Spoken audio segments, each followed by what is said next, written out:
దేశంలో quantum technology విప్లవానికి AP నాయకత్వం వహిస్తుందని సీఎం చంద్రబాబు స్పష్టం చేశారు. క్వాంటం సహా దాని అనుబంధ రంగాల్లో నిపుణులు తయారు చేసేలా తాము కార్యాచరణ సిద్ధం చేశామని తెలిపారు. ఏపీ ప్రభుత్వం, వైజర్, క్యూబిట్ సంస్థలు సంయుక్తంగా నిర్వహిస్తున్న క్వాంటం ప్రోగ్రాంలో భాగంగా వేల మంది టెక్ విద్యార్థులతో CM quantum talk by CBN కార్యక్రమాన్ని నిర్వహించారు.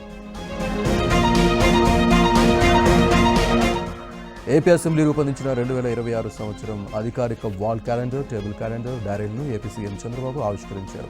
క్యాలెండర్ను పరిశీలించారు. జీవ వైవిధ్యం, ఆంధ్రప్రదేశ్ సజీవ వారసత్వం అనే శీర్షికతో వెలువరించిన ఈ క్యాలెండర్ రాష్ట్రంలోని సుసంపన్నమైన పర్యావరణ సంపదకు ఒక దృశ్య నివాళి అని సీఎం అన్నారు. ఏపీ డిప్యూటీ స్పీకర్ రఘురామకృష్ణరాజుపై జరుగుతున్న దుష్ప్రచారాన్ని తీవ్రంగా ఖండిస్తున్నామని పశ్చిమ గోదావరి జిల్లా ఉండి దళిత నాయకులు అన్నారు. మాజీ ఎంపీ హర్ష్ కుమార్ లాంటి వారు ఎక్కడో కూర్చుని నియోజకవర్గంలో దళితులకు ఏదో జరిగిపోతుందని ప్రెస్ మీట్లు పెట్టడం చాలా దురదృష్టకరమన్నారు.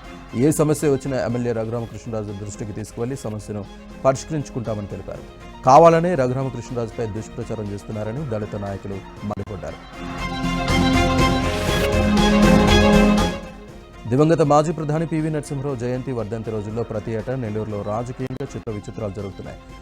పివిని కాంగ్రెస్ పార్టీ నేతలు, శ్రేణులు విస్మరించిన ప్రతి ఏడాది ఆయన జయంతి వర్ధంతిని టీడీపీ నేత ఉచ్చి భువనేశ్వర్ ప్రసాద్ క్రమం తప్పకుండా నిర్వహిస్తున్నారు. ఈ ఏడాది కూడా పివి వర్ధంతి నిర్వహించారు. ఈ కార్యక్రమంలో నూడో చైర్మన్ కోటంరెడ్డి శ్రీనివాసరెడ్డి పాల్గొన్నారు. ఆయన అభిమానులతో కలిసి ఘనంగా నివాళులర్పించారు. పివి చేపట్టిన ఆర్థిక సంస్కరణలు చిరస్మరణీయమని కొనియాడారు.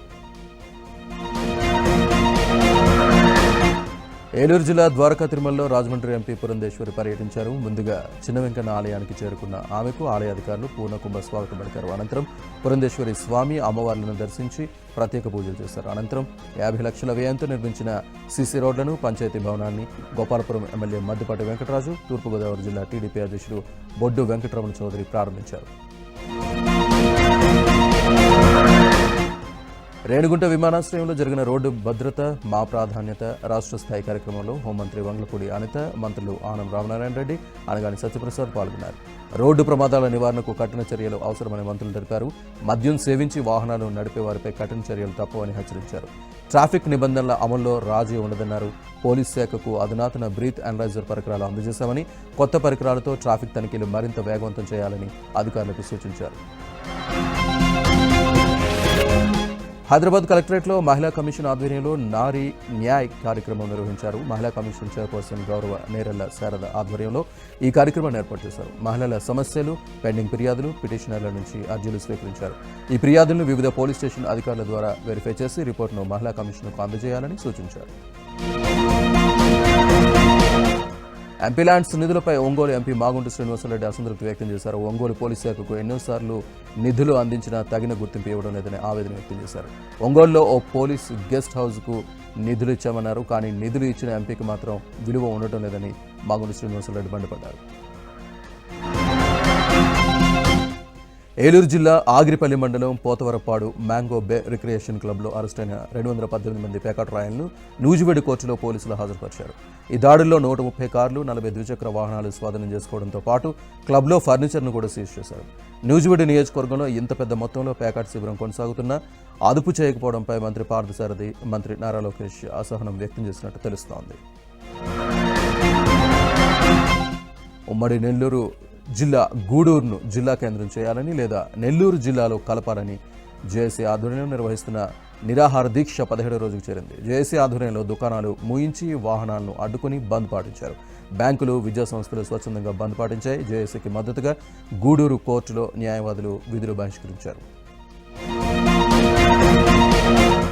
గుడివాడలో కొడాలి నాని అనుచరులపై పోలీసులు ఉక్కుపాదం మోపారు. నాని రాజకీయ సలహాదారుడు కోనసాని వినోద్పై గుడివాడ 1 టౌన్ పోలీసులు సస్పెక్ట్ షీట్ ఓపెన్ చేశారు. పేకాట శిబిరాలు, క్రికెట్ బ్యాటింగ్లకు పాల్పడుతున్నారంటూ వినోద్పై పోలీసులు పలుమార్లు కేసులు నమోదు చేశారు. అయినా తీరు మార్చుకొని వినోద్పై సస్పెక్ట్ షీట్ను ఓపెన్ చేశారు. ఇప్పటికే గుడివాడలో అలజడులు సృష్టించి భూ కబ్జాలకు పాల్పడిన కొడాలి నాని ప్రధాన అనుచరుడు ఖాళీతో పాటు మరో 17 మందిపై పోలీసులు రౌడీ షీట్ ఓపెన్ చేశారు. సత్యసాయి జిల్లా కొత్త చెరువు మండల కేంద్రంలోని శివసాయి డిగ్రీ కళాశాలలో నిర్వహించిన మెగా జాబ్ మేళాకు విశేష స్పందన వచ్చింది. పెద్ద ఎత్తున యువత తరలివచ్చి జాబ్ మేళాకు హాజరయ్యారు. ఎమ్మెల్యే పల్లె సింధూరారెడ్డి ముఖ్య అతిథిగా హాజరయ్యారు. కూటమి ప్రభుత్వం 20 లక్షల ఉద్యోగాల కల్పనే లక్ష్యంగా ముందుకు సాగుతుందని పల్లె సింధూర అన్నారు. జిల్లా వ్యాప్తంగా 3,000 ఉద్యోగాల కల్పనే లక్ష్యంగా జిల్లా నైపుణ్యాభివృద్ధి సంస్థ ఆధ్వర్యంలో జాబ్ మేళాలు నిర్వహిస్తున్నామని కలెక్టర్ తెలిపారు. 3 రోజుల పర్యటనలో భాగంగా వైసీపీ అధ్యక్షుడు మాజీ సీఎం జగన్ రెడ్డి పులివెందులో చేరుకున్నారు. క్రిస్మస్ పండుగ సందర్భంగా ప్రతి ఏటా సొంత ఊరు పులివెందులకు వెళ్లి క్రిస్మస్ వేడుకలు జరుపుకుంటారు. అందులో భాగంగా ఇవాళ ప్రజలు కార్యకర్తలను కలిశారు. రేపు ఎల్లుండి ఇడుపులపాయలో కుటుంబ సభ్యులతో కలిసి జగన్ రెడ్డి క్రిస్మస్ వేడుకలను జరుపుకోనున్నారు. రాష్ట్ర వ్యాప్తంగా సర్పంచులుగా, ఉప సర్పంచులుగా, వార్డు మెంబర్లుగా బాధ్యతలు స్వీకరించిన సోదర సోదరీమణులకు సీఎం రేవంత్ రెడ్డి శుభాకాంక్షలు తెలిపారు. మంచి పాలన అందించి పంచాయతీలను ఆదర్శవంతమైన గ్రామాలుగా తీర్చిదిద్ది మీరంతా ప్రజల మన్ననలు పొందాలని ఆకాంక్షిస్తున్నానని తెలిపారు.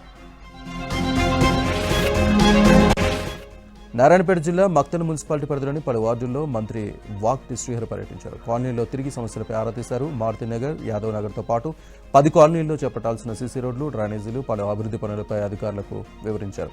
త్వరలోనే పనులు ప్రారంభమవుతాయని తెలిపారు. వార్డులో కలిదిరిగిన మంత్రి మహిళలు, వృద్ధులు, పిల్లల్ని ఆప్యాయంగా పలకరించారు. మంత్రి రాకతో పట్టణవాసులు హర్షం వ్యక్తం చేశారు. మత్స్యకారుల సంక్షేమే ప్రభుత్వ ధ్యేయమని, అందులో భాగంగానే వనపర్తి జిల్లాలో 2.20 కోట్ల చేప పిల్లల పంపిణీకి ప్రభుత్వం శ్రీకారం చుట్టిందని వనపర్తి జిల్లా కలెక్టర్ ఆదర్శ్ సురభి, వనపర్తి ఎమ్మెల్యే తూడి మేఘారెడ్డి అన్నారు. జిల్లా మత్స్యకార సహకార సంఘాల నాయకులతో కలిసి నల్ల చెరువులో 1,00,000 చేప పిల్లలను విడుదల చేశారు. నల్ల చెరువులో 1,00,000 చేప పిల్లలను విడుదల చేసి జిల్లాలో ఈ ప్రక్రియను ప్రారంభించామని ఎమ్మెల్యే అన్నారు. ఏసీసీ సెక్రటరీ విశ్వనాథం ఖమ్మం, కొత్తగూడెం జిల్లాలో పర్యటించారు. ఖమ్మం నగరంలోని ఎన్ఎస్పీ గెస్ట్ హౌస్లో కాంగ్రెస్ నేత తుమ్మల యుగంధర్ ఆయనకు స్వాగతం పలికారు. ఈ సందర్భంగా కాంగ్రెస్ బలపరిచిన సర్పంచ్ అభ్యర్థులను ఆయనకు పరిచయం చేశారు. సర్పంచ్ ఎన్నికల్లో కాంగ్రెస్ పూర్తి మెజార్టీ సాధించడంపై ఆయన హర్షం వ్యక్తం చేశారు. ఈ విజయం తెలంగాణలోనే కాకుండా కేరళలో కూడా గొప్ప ప్రభావాన్ని చూపిందని విశ్వనాథం తెలిపారు. గాంధీ పేరును రాజకీయంగా వాడుకోవడం కాంగ్రెస్ మానుకోవాలని తెలంగాణ బీజేపీ అధ్యక్షుడు రామచంద్రరావు సూచించారు. దేశం కోసం పనిచేస్తున్న నాయకులను కాంగ్రెస్ గౌరవించాలని, నాయకత్వం ఒకే కుటుంబానికి పరిమితం కాదని అన్నారు. పివి నరసింహరావు వర్ధంతి సందర్భంగా హైదరాబాద్లో పీవీ ఘాట్ వద్ద రామచంద్రరావుతో పాటు పలువురు బీజేపీ నేతలు నివాళులర్పించారు. పివి నరసింహరావు వర్ధంతి కార్యక్రమానికి కూడా కాంగ్రెస్ మంత్రులు, నాయకులు ప్రోటోకాల్ లేకుండా వచ్చారని రామచంద్రరావు ఆరోపించారు. మాజీ సీఎం కేసీఆర్ మళ్లీ ప్రాంతీయ విభేదాలు సృష్టించే ప్రయత్నాలు ప్రారంభించారని టీడీపీ పాలిట్ బ్యూరో సభ్యులు బక్కని నరసింహరావు ఆరోపించారు. ఆంధ్రప్రదేశ్ ఏర్పడ్డాకే తెలంగాణకు ఇబ్బందులు వచ్చాయని కేసీఆర్ అనడం విడ్డూరంగా ఉందన్నారు. ప్రజల ఆకాంక్షల మేరకు చంద్రబాబు తెలంగాణ రాష్ట్ర ఏర్పాటుకు 3 సార్లు లేఖ ఇచ్చారని గుర్తు చేశారు. కేసీఆర్ తన పరిధిలో ఉండాలని, పరిధి దాటితే మంచిది కాదని నరసింహరావు హెచ్చరించారు. పల్నాడు జిల్లా సత్తెనపల్లి వైసీపీలో వర్గ విభేదాలు బయటపడ్డాయి. వైసీపీ ఇన్ఛార్జ్ సుధీర్ రెడ్డి తీరు నచ్చకపోవడంతో పలువురు రాజీనామాలు చేశారు. దీంతో రాజీనామా చేసిన నేతలకు బుజ్జగింపులు మొదలయ్యాయి. అధిష్టానం పిలుపుతో సత్తెనపల్లి వైసీపీ నాయకులు తాడేపల్లికి బయలుదేరారు. సస్పెన్షన్కు గురైన వైసీపీ జిల్లా ప్రధాన కార్యదర్శి సుబ్బారెడ్డితో కలిసి వెళ్లారు. తాడేపల్లిలో వైసీపీ రీజనల్ కోఆర్డినేటర్ వైవి సుబ్బారెడ్డిని కలవనున్నారు. జగన్ బర్త్డే వేడుకల్లో జనాలను భయభ్రాంతులకు గురిచేసిన వైసీపీ రప్ప బ్యాచ్కు పోలీసులు తమదైన స్టైల్లో ట్రీట్మెంట్ ఇచ్చారు. అనంతపురం జిల్లా బ్రహ్మసముద్రం మండలం బొమ్మగానిపల్లిలో జగన్ పుట్టినరోజు సందర్భంగా అక్కడి వైసీపీ నాయకులు మూగజీవాలను నరుకుతూ రక్తాభిషేకం చేశారు. గ్రామ నడిబొడ్డున వేట కొడవలతో హల్చల్ చేస్తారు. దీంతో పోలీసులు పలువురు వైసీపీ నాయకులపై కేసులు నమోదు చేశారు. అంతేకాదు నిందితుల్ని కళ్యాణదుర్గం పట్టణ రోడ్లపై నడిపించుకుంటూ తీసుకెళ్లి కోర్టు ఎదుట హాజరుపరిచారు. గ్రామాల్లో అసాంఘిక కార్యకలాపాలకు పాల్పడితే కఠిన చర్యలు తప్పవని హెచ్చరించారు. మంత్రి జూపల్లి కృష్ణారావు సొంత గ్రామంలో తనకు ఉప సర్పంచ్ పదవి ఇస్తానని చెప్పి ఇవ్వకుండా మోసం చేశారని ఆరోపిస్తూ మహిళా వార్డు మెంబర్ రాజీనామా చేసింది. వనపర్తి జిల్లా చిన్నంబావి మండలం పెద్దదగడలో కాంగ్రెస్ పార్టీ మద్దతుదారు కంచి జ్ఞానేశ్వరి 2వ వార్డు సభ్యురాలుగా గెలిచింది. తనకు ఉప సర్పంచ్ పదవి ఇస్తానని చెప్పి సొంత పార్టీ నాయకులే మోసం చేశారని ఆమె ఆవేదన వ్యక్తం చేసింది. మంత్రి జూపల్లి కృష్ణారావు, జూపల్లి అరుణలు చెప్పినా పట్టించుకోకుండా వేరే వారికి ఇచ్చారని ఆమె చెప్పారు. గూడూరును ప్రత్యేక జిల్లా చేయాలని డిమాండ్ చేస్తూ ఉమ్మడి నెల్లూరు జిల్లా గూడూరు కోర్టు ఆవరణలో 2 రోజుల పాటు న్యాయవాదులు విధులు బహిష్కరించారు. గూడూరు టవర్ క్లాక్ సెంటర్లో 17వ రోజు జరుగుతున్న రిలే నిరాహార దీక్షకు మద్దతుగా న్యాయవాదులు నినాదాలు చేశారు. గూడూరును జిల్లా కేంద్రంగా ఏర్పాటు చేసేందుకు అన్ని విధాల అనుకూలంగా ఉందని, ప్రభుత్వం ఆ దిశగా చర్యలు తీసుకోవాలని డిమాండ్ చేశారు. సీఎం చంద్రబాబు, నారా లోకేష్ ఇచ్చిన మాటను నిలబెట్టుకోవాలని అన్నారు. హైదరాబాద్ హయత్నగర్లో విజయవాడ జాతీయ రహదారిపై స్థానిక కాలనీవాసులు రాస్తారోకో నిర్వహించారు. రోడ్డు దాటుతూ పలువురు ప్రమాదాల్లో చనిపోతున్నారని, కనీస వస్తువులు లేవని నిరసన వ్యక్తం చేశారు. ఫుట్ ఓవర్ బ్రిడ్జ్ ఏర్పాటు చేయాలని డిమాండ్ చేశారు. దీంతో విజయవాడ జాతీయ రహదారిపై భారీగా ట్రాఫిక్ జామ్ అయింది. రంగారెడ్డి జిల్లా ఆమన్గల్ కోర్టు నుంచి న్యాయవాదులు చలో సెక్రటేరియట్ చేపట్టారు. న్యాయవాదుల రక్షణ చట్టం రూపకల్పనకు ప్రభుత్వంపై ఒత్తిడి తెచ్చి 4 ప్రధాన డిమాండ్లతో సచివాలయం వరకు పాదయాత్ర చేస్తున్నట్లు అసోసియేషన్ అధ్యక్షుడు అంజకర్ యాదిలాల్ తెలిపారు. మొదటి రోజు కందుకూరు వరకు పాదయాత్ర కొనసాగుతుందని, రెండవ రోజు తుక్కుగూడ వరకు, మూడవ రోజు సచివాలయం వరకు పాదయాత్ర ఉంటుందని తెలిపారు. న్యాయవాదులు పెద్ద సంఖ్యలో పాల్గొని విజయవంతం చేయాలని ఆయన కోరారు. కేంద్రపాలిత ప్రాంతమైన యానం శివారు సావిత్రినగర్లో మహిళలు రోడ్డెక్కారు. సాగునీటి సమస్యలు తీర్చాలని మహిళలు ఆందోళన నిర్వహించారు. విషయం తెలుసుకున్న పుదుచ్చేరి ప్రభుత్వ ఢిల్లీ ప్రత్యేక ప్రతినిధి మల్లాడి కృష్ణారావు వెంటనే అక్కడికి చేరుకుని సమస్యను అడిగి తెలుసుకున్నారు. అక్కడ గ్రామస్తులు ఎదుర్కొంటున్న తాగునీటి సమస్యలను మహిళలు మల్లాడికి వివరించారు. త్వరలోనే మంచినీటి సమస్యను పరిష్కరిస్తామని హామీ ఇవ్వడంతో ఆందోళన విరమించారు. రాజంపేటను జిల్లా కేంద్రంగా చేయాలని డిమాండ్ చేస్తూ వ్యాపారులు స్వచ్ఛందంగా బంద్ పాటిస్తున్నారు. పలుచోట్ల మహిళల గౌరవమును పెట్టి గొబ్బియాలు ఆడుతూ నిరసన తెలిపారు. ప్రజలు మద్దతు తెలపడంతో బంద్ సక్సెస్ అయిందని జేఏసీ నాయకులు తెలిపారు. అనంతపురం ఎంజీ పెట్రోల్ బంకులో ఘరానా మోసం వెలుగులోకి వచ్చింది. తక్కువ పెట్రోల్ పోసి కస్టమర్లను మోసం చేస్తున్నారంటూ వాహనదారులు బంక్ నిర్వాహకులతో గొడవకు దిగారు. 14.5 లీటర్లకు డబ్బులు తీసుకుని 2 లీటర్లకు తక్కువ పెట్రోల్ పోయడంతో యువకులు ఆగ్రహం వ్యక్తం చేశారు. ఇలాంటి పెట్రోల్ బంకులపై ప్రభుత్వ అధికారులు చర్యలు తీసుకోవాలని యువకులు డిమాండ్ చేశారు. గుంటూరు తూర్పులో ఎమ్మెల్యే నజీర్ ఆధ్వర్యంలో డ్రగ్స్ వ్యతిరేక ర్యాలీ జరిగింది. గాంధీ పార్క్ నుంచి బస్టాండ్ సెంటర్లో ఎన్టీఆర్ విగ్రహం వరకు ర్యాలీ సాగింది. డ్రగ్స్ వద్దు బ్రో అనే నినాదంతో విద్యార్థులు ప్లకార్డులు పట్టుకుని ర్యాలీలో పాల్గొన్నారు. ఈ కార్యక్రమంలో నగర mayor Kovanamudi Ravindra, Eagle chief Ake Ravikrishna, Guntur IG Tripathi, TDP నేత వర్ల రామేళ్లతో పాటు పలువురు ప్రజాప్రతినిధులు పాల్గొన్నారు. ఏపీని డ్రగ్స్ ఫ్రీ రాష్ట్రంగా చేసేందుకు కూటమి ప్రభుత్వం కృషి చేస్తుందని ఎమ్మెల్యే నజీర్ చెప్పారు. గద్వాల జిల్లా అలంపూరు జోగులాంబ దేవిని తెలంగాణ గవర్నర్ జిష్ణుదేవ్ వర్మ దర్శించుకున్నారు. బాలబ్రహ్మేశ్వర స్వామి దేవాలయంలో భక్తి శ్రద్ధలతో పూజా కార్యక్రమం నిర్వహించారు. ముందుగా అర్చకులు గవర్నర్ జిష్ణుదేవ్ వర్మకు వాయిద్యాల నడుమ పూర్ణకుంభంతో ఘన స్వాగతం పలికారు. అనంతరం స్వామివారిని దర్శించుకుని అభిషేకాలు, ప్రత్యేక అర్చనలు నిర్వహించారు. ఈ నెల 30న వైకుంఠ ఏకాదశి సందర్భంగా తిరుమల శ్రీవారి ఆలయంలో కోయిల్ అల్వార్ తిరుమంజనం కార్యక్రమాన్ని శాస్త్రోక్తంగా నిర్వహించారు. మహాద్వారం నుంచి ఆనంద నిలయం వరకు ఆలయాన్ని శుభ్రపరిచారు. అర్చకులు, ఉన్నతాధికారుల నుంచి కింది స్థాయి సిబ్బంది వరకు కోయిల్ అల్వార్ తిరుమంజనంలో పాల్గొన్నారు. అనంతరం శ్రీవారికి ప్రత్యేక పూజలు నిర్వహించి భక్తులను స్వామివారి దర్శనానికి అనుమతించారు. సుప్రీంకోర్టు న్యాయమూర్తులు ప్రశాంత్ కుమార్ మిశ్రా, అరవింద్ కుమార్, మాజీ కేంద్ర మంత్రి స్మృతి ఇరానీ తిరుమల శ్రీనివాసుని దర్శించుకున్నారు. శ్రీవారి దర్శనార్థం కుటుంబ సభ్యులతో కలిసి తిరుమల చేరుకున్న వీరు వీఐపీ బ్రేక్లో శ్రీవారిని దర్శించుకున్నారు. అనంతరం శ్రీవారి తీర్థప్రసాదాలు స్వీకరించారు. మంత్రులు అనగాని సత్యప్రసాద్, ఆనం రామనారాయణ రెడ్డి, అనిత, వివేక్, దామోదర్ రాజనరసింహ, కన్నడ హీరో రిషబ్ శెట్టి తిరుమల శ్రీనివాసుని దర్శించుకున్నారు. శ్రీవారి దర్శనార్థం కుటుంబ సభ్యులతో కలిసి తిరుమలకు చేరుకున్న వీరు వీఐపీ బ్రేక్ ప్రారంభ దర్శన సమయంలో దర్శించుకున్నారు.